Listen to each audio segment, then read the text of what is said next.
Имам Абу Хамид Әл-Ғазали, Алла оны рахмына алсын, былай дейді өзінің Ихия Улумуддин кітабында. Бақытқа жетудің жолы тек білім мен құлшылықта ғана. Барлығымыз сарылып, әйтеуір бақытты іздеп жүрміз ғой. Бұған жетудің жолы тек білім мен құлшылық қана. Алайда ғалымдардан басқа адамдардың бәрі зиян шегушілер, құрдымға кетуге жақын. Ал сол ғалымдардың ішінде де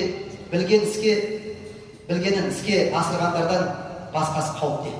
Білдіңіз, анау біліп соны істемеген адам, ол ешекке қаншама құнды еңбектерді жігіп қойсаңыз, оны амал етпейді ғой. Тура соны екен. Сол амал етушілердің ішінде тек ықыластары ғана, шынайы ниетті болған адамдар ғана деген құтылады. Бір ғалымдарымыз айтады, адам қай кезде тірі дейді?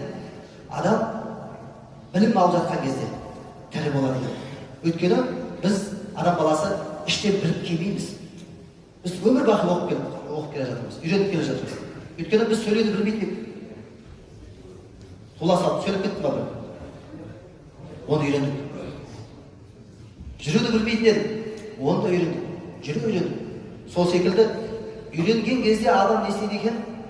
Тірі болып есептелінеді екен. Білім алған кезде. Өйткені білім алу ол тау бесіктен жер бесікке дейін деген пайғамбарымыз. Ал адам білімді тоқтатқан кезде сол жерде құри бастайды, кейін қарай кетеді. Өйткені білімді су деп алатын болса, су ағатын болса, ол тазаланып пайда бере бастайды. Ал ол егер бір жерге жиылып тұрып қалатын болса, не істейді? Сасиды. Құртуға кетеді. Пайдасы болмайды. Көрдіңіз бе? Сол секілді мына имам Ғазалидің айтуы, білім алдыңыз ба, соған амал етпейтін болсаңыз, оны жұмсамайтын болсаңыз, ол тұрып қалады. Және де ол әрекетіңізде, амалыңызда ниетіңіз болмайтын болса, одан ешқандай пайда бермейді екен. Құтылу деген болмайды екен. Құтылуыңыз келеді ма, онда әрбір ісіңізді тек қана Алла үшін жасаңыз. Міне осылай негіздеп отыр. Екіншісі, риядан таза болу. Рия әрбір ізгі істің сауабын жоятын жүректегі рухани дерт әрі иманның әлсіреуі.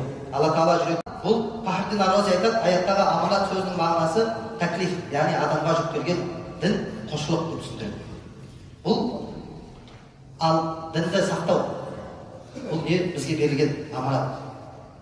Басқа жәндіктермен біздің айырмашылығымыз неде?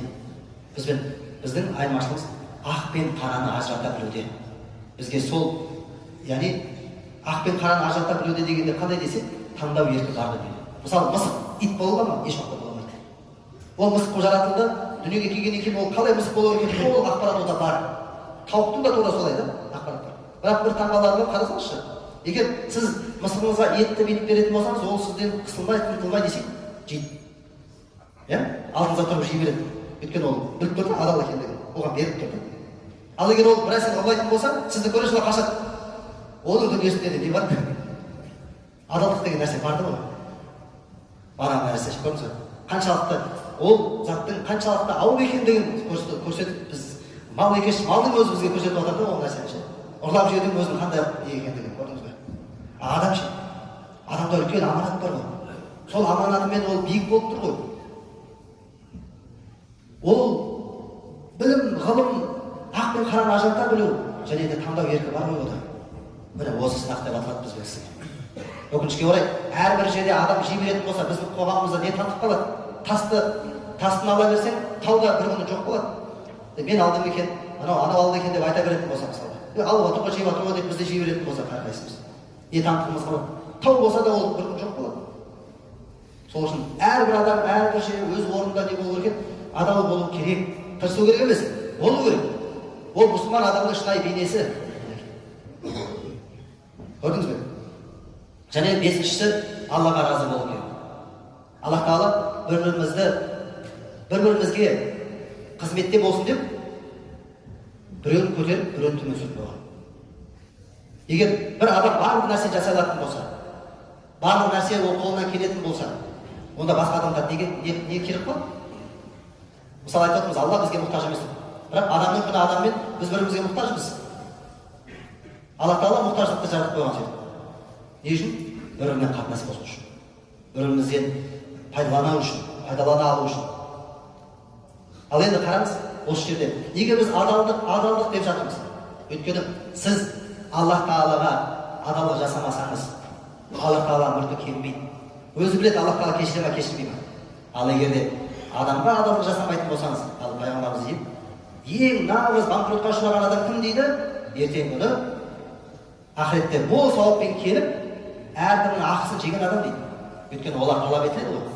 Неге олай? Өйткені адам Алланың ақысын жия алмай қаласа да, бірақ бір-бірінің ақысын жия алады екен. Ондай мүмкіндік беріп қойған Алла Тағала бізге. Әр адам, әр жерде, ол студент болсын, ол инженер болсын, ол медицина саласында болсын, ол имамдылық саласында болсын, ұстаз болсын, міне еңбегіне адал болмайтын болса, онда барлығымыз бірден құримыз. Өйткені кеме дегеннің жаны бір. Біз бір үлкен алып кемеде бір жүрміз осы. Сол себептен адалдықты ту ету уақыты келген барлығымызға. Сол себептен осы өзекті мәселені ескере отырып, Қазақстан мұсылмандар діни басқармасы діни қызмет аясында 2026 жылды ислам және адал қоғам жылы деп жариялады, құрметті ағалар. Осы жыл Қазақстан мұсылмандар діни басқармасының жылында ислам және адал қоғам. Негізгі мақсат не десе, қоғамда әділдік пен арыздық, адалдық құндылықтарын насихаттау. Алаяқтық пен Жасай беріңіз, Зания деп жатыр мұнда.